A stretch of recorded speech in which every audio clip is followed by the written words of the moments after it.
Section 80 को revise कर लेते हैं जस्ट ए मिनट के अंदर। सेक्शन 80 ये कहता है कि अगर कोई लॉफुल एक्ट करने के दौरान अगर कोई एक्सीडेंट हो जाता है या मिसफॉर्च्यून की वजह से अगर कोई ऐसी घटना घटित हो जाती है जो अन्यथा तो अपराध होती है, लेकिन एक्सीडेंट की वजह से वह अपराध नहीं माना जाएगा। अगर उसने लॉफुल मीन्स से, लॉफुल माध्यम से अगर कोई प्रॉपर सावधानी के साथ उसने कोई कार्य किया है, उसके बावजूद अगर मान लो कोई ऐसी घटना घटित हो जाती है और वो क्राइम हो जाता है, तो उसके लिए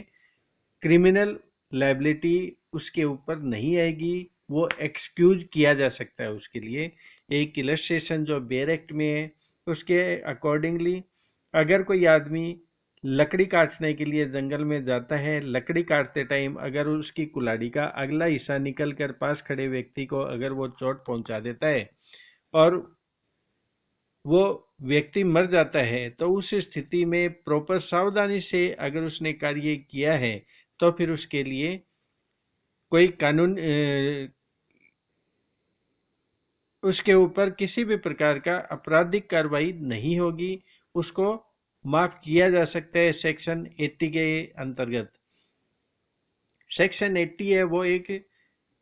जनरल लॉ है कि विदाउट क्रिमिनल इंटेंशन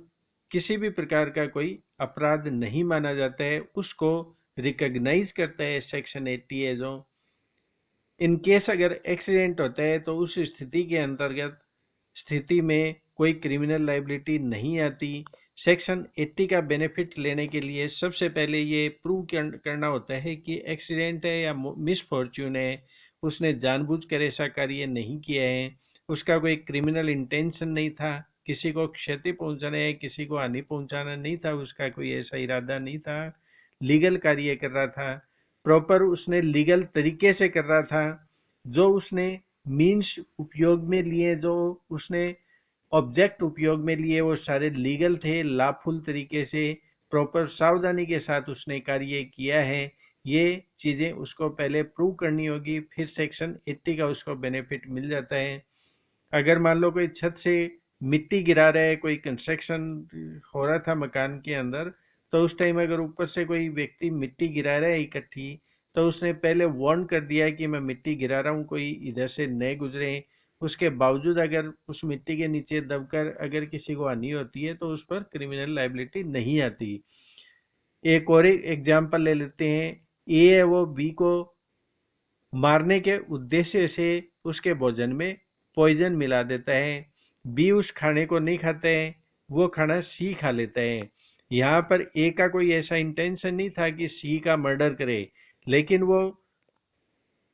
विषयुक्त भोजन खाने की वजह से, पॉइजन वाला खाना खाने से उसकी मृत्यु हो जाती है। तो इस स्थिति में बेशक ए का इंटेंशन सी को मारने का नहीं था, बी को मारने का था, लेकिन उसका इंटेंशन वो लीगल नहीं था, इस वजह से उसको